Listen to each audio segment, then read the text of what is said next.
came to Craven County with the county school system, I was director of vocational education. And I had taught 5 years in Lenoir County as a BOAG teacher. And as a BOAG teacher, you're trained at NC State how to go in the community you're going to work and do an analysis of the community. Find out how it operates and, you know, the pluses and minuses. And I did that when I came to Newbern. And I couldn't understand why it was such a backward, slow-moving community. You got two rivers coming together here.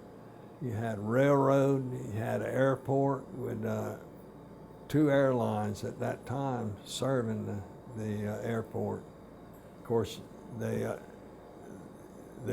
one went to, I believe, DC, and the other to Atlanta. You could go anywhere in the world you wanted to from Newbern, as long as you wanted to go to Atlanta in the process.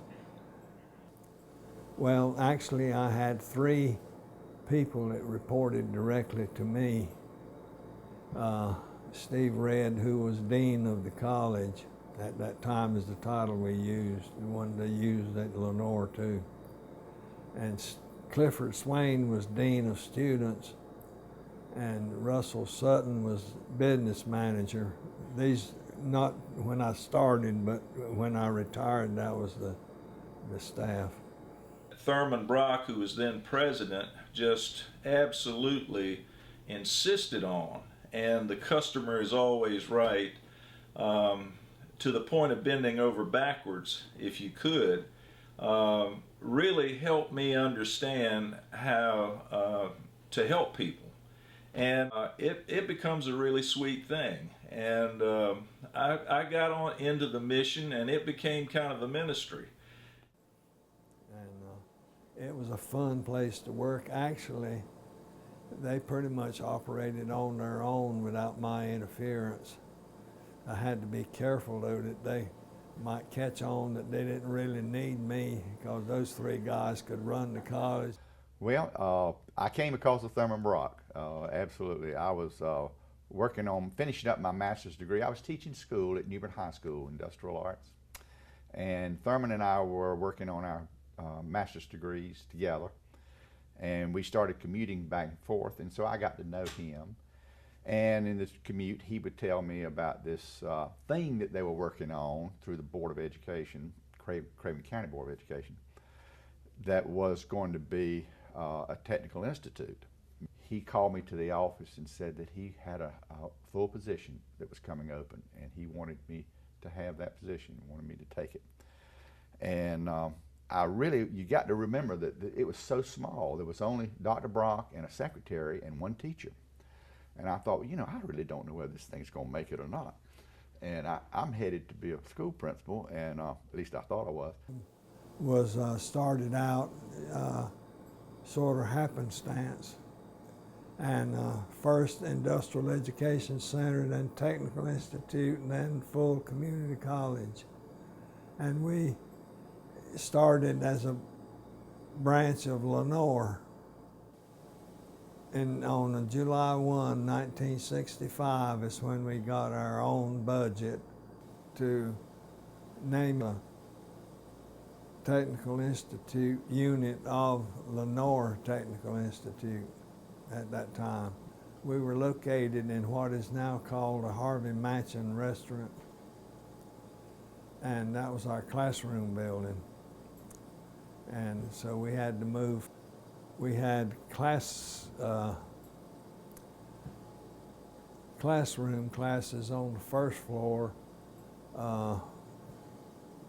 business classes like typing and business machines on the second floor, and nursing was on the 3rd floor. And I remember we had a fire one time. Somebody had thrown a cigarette butt in a trash can that caught fire. Fire department came and they went upstairs. And the guy said there's a mannequin. Well, he didn't know it was a mannequin. He said there's somebody in bed, got to get him out of here. And he said he picked up the mannequin. He didn't know it was a mannequin until later. He said, it may be too late for this one's already stiff.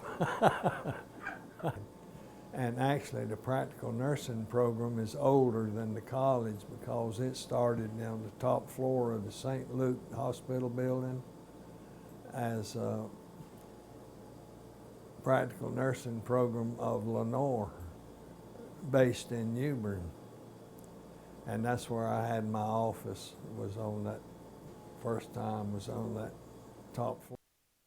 Lynn Kelso was one of the smartest men I've ever known. He was our board chairman, first board chairman. And he set the tone for the college to be a fun place to go. I wanted it to be, top rate in learning and be successful. Because when we became a community college, our students could transfer to other senior colleges like ECU and Chapel Hill, NC State, and so forth and so on. And we wanted them to succeed once they got there. And thank goodness they did. Well, I hope it'll stay a community college like it is, and that they will put an emphasis, renewed emphasis, shop programs, because they are important for the community. They're the people that pay the local taxes and fix your car and fix your television and your refrigerator. They are the backbone of the community, in my opinion.